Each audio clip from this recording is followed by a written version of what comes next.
Le Centre du livre Jeunesse canadien présente Accessilivre.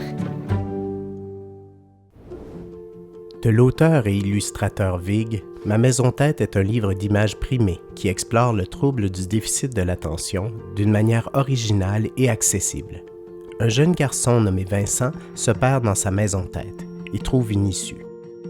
Dans l'édition imprimée de Ma maison tête, les pensées de Vincent sont visualisées à travers des illustrations créatives comme ce plan de la maison dans sa tête ou ce vide-ordure pour les gros mots.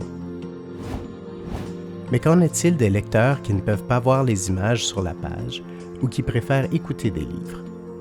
Comment créer un livre audio qui capture toutes les merveilles de ce livre d'images? L'équipe éditoriale des éditions Fonfon a poussé la production de livres audio à un autre niveau, en créant une version spéciale de Ma maison tête qui présente une musique originale pour une expérience d'écoute immersive. Écoutons un extrait. On déménage souvent à cause du travail de papa. Mais ma maison reste toujours la même. Ma maison, c'est ma tête. J'y habite depuis ma naissance. Je pense la connaître comme le fond de ma poche, mais elle est très vaste et j'y découvre encore de nouvelles pièces. Parfois, je m'y perds. Ma maison tête, on y entre par le vestibule. C'est souvent là que j'attends maman et papa pendant les heures d'école, quand tout devient trop flou. Ou lorsque Mademoiselle Ré devient trop impatiente. Le vestibule donne sur l'extérieur. En haut des marches, il y a le salon. J'y reçois des amis rencontrés un peu partout dans des livres ou des films pour bavarder de tout et de rien. Oh, je sais très bien qu'ils n'existent pas vraiment, mais ils m'écoutent et m'aident à comprendre des choses. Une des pièces où je passe beaucoup de temps, c'est la salle des contrôles. J'essaie très fort de comprendre comment ça marche. Il y a des milliers de petites lumières, de boutons et de leviers. Souvent, tout se met à clignoter frénétiquement. Sur un mur d'écran, il y a des centaines de films qui défilent tous en même temps. Quelle pagaille! Parfois, ça me donne mal au cœur et je dois en sortir.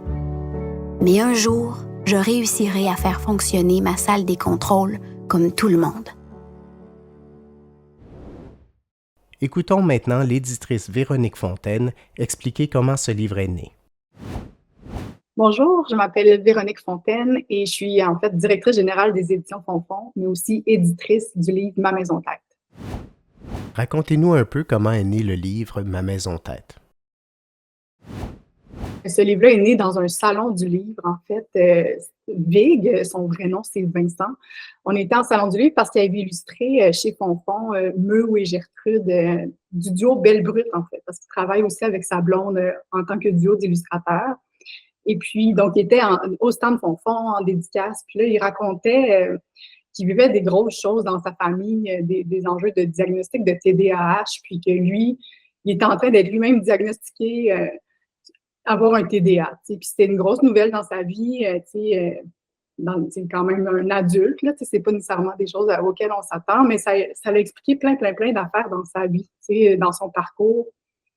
Puis je me souviens, on était dans le stand, c'est le salon de Longueuil, puis on pleurait, parce que moi, je pleure tout le temps. Mais on était vraiment émus de tout, de tout ce processus-là qu'il est en train de traverser, puis des réponses qu'il est en train d'avoir, en fait.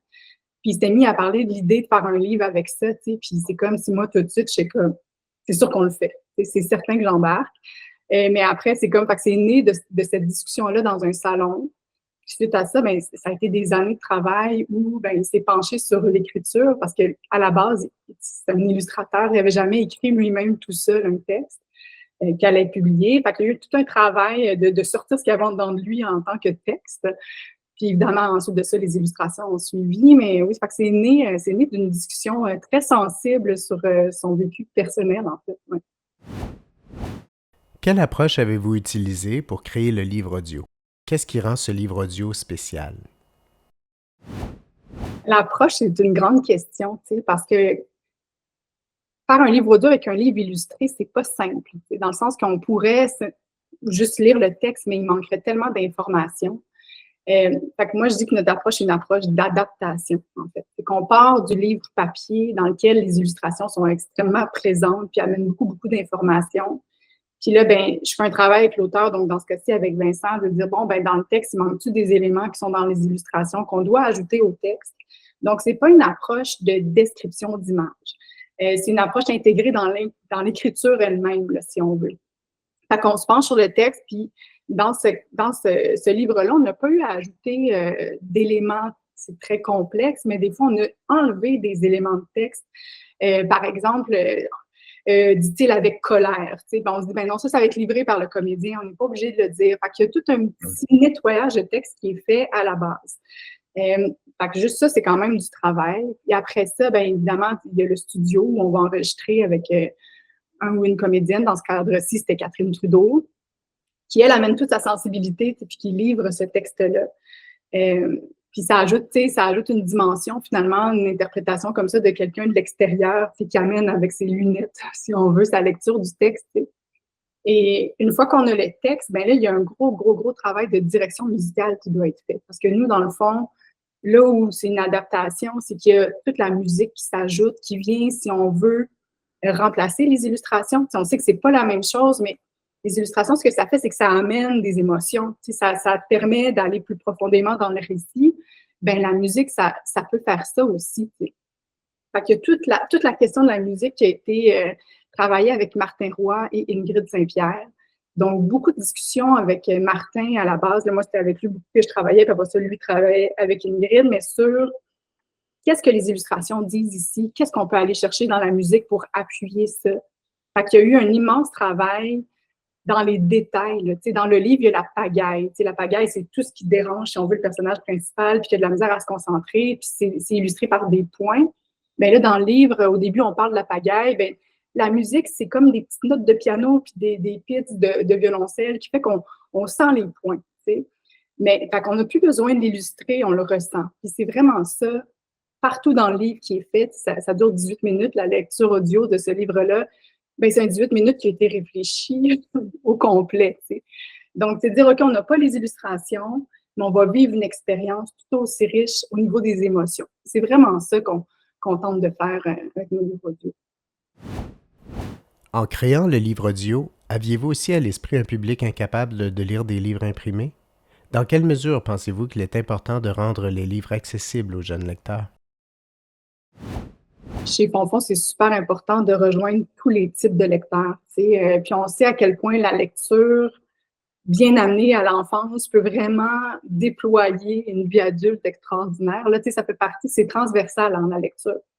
Fait qu'on est conscient de ça, puis on sait qu'il y a des enfants qui ont des difficultés de lecture, que le livre papier, pour eux, c'est un frein. Ils n'ont pas envie, c'est difficile pour plein de raisons.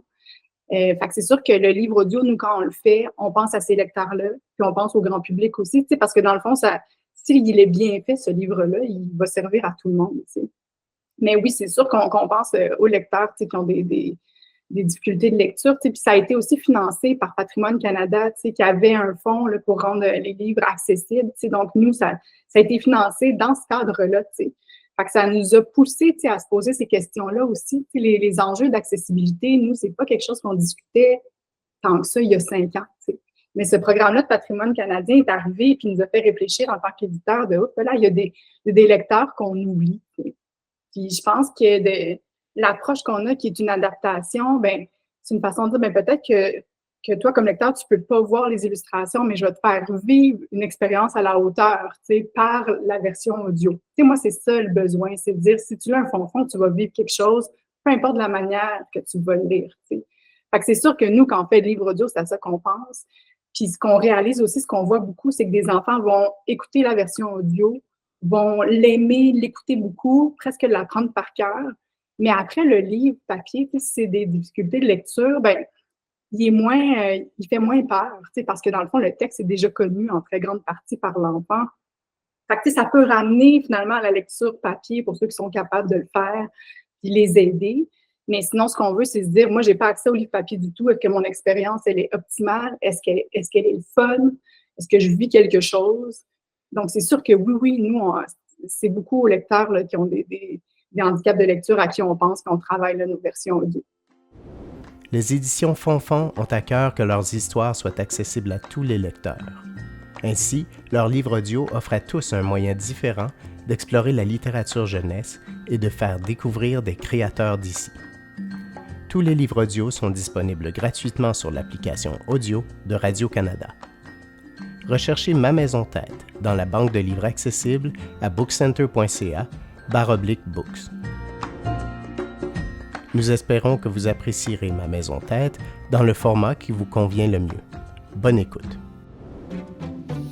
Parlons des livres accessibles à tout le monde, afin que les enfants de partout puissent découvrir le plaisir de la lecture.